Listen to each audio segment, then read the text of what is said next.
So ayun guys, ngayong gabi ay uuwi ako sa aming probinsya at ito pa guys yung mga hindi pa ako nakakapag-ayos. So yung brief ko.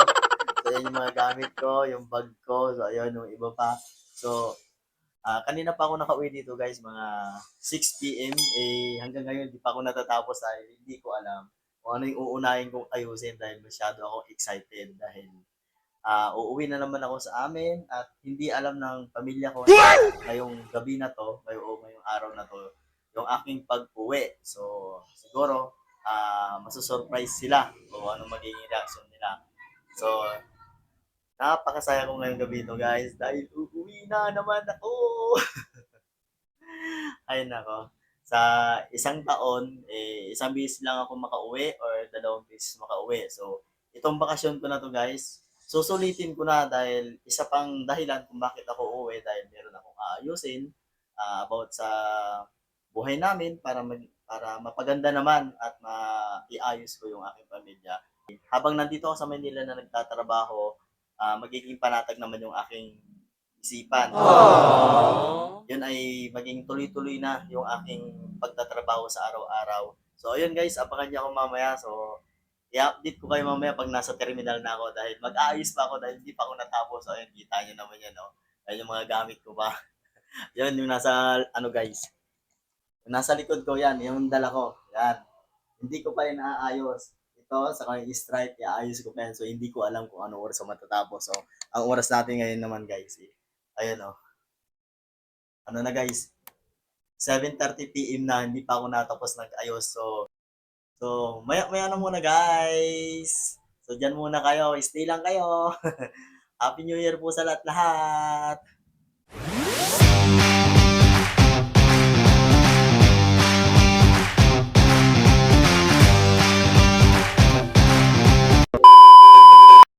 So ayan guys, kararating ko lang dito sa terminal ng Cubao. So kaunti na lang yung mga tao dito guys. Ayan o.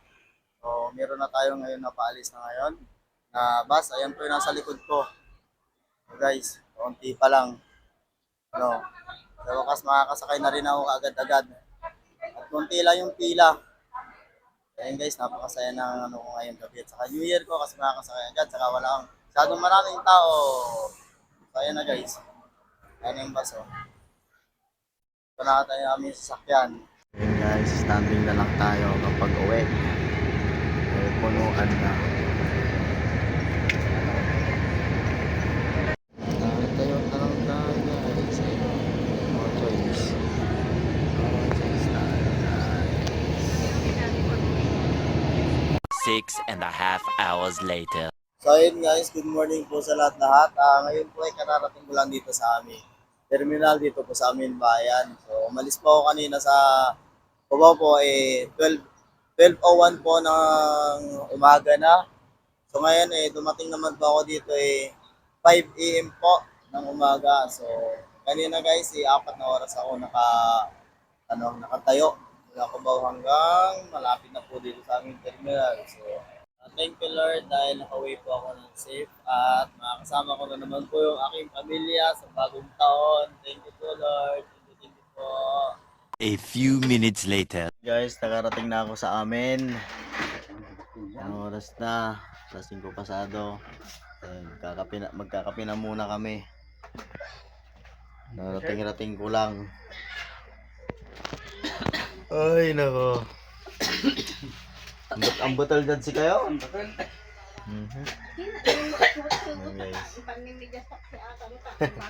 Sa kami medyo saklang tatagos ni Ken, butal. Ayan guys, oh. Itong aming bahay na luma. So guys, magkakape muna tayo. Para mainitan ng tiyan kasi kanina pa ako nagugutom. Ito guys. Wow! Ano to, malagkit na puti na nilagyan lang ng gata ng niyog. Saka magkape lang guys. May mga dalaw kanilang tinapay. Merong pandesal. Ayan guys oh. Wow! Pandesal, bumili akong 50 pesos guys. Saka meron dito. Ano pa yun nandito? Ayan oh. Wow! Saka ito guys, bumili ako ng ano, Spanish. Yan. Saka yung isa kanina meron pa. Ito. Kaya mo na yung makain. Sarapin muna tayo guys. Sarap lang to.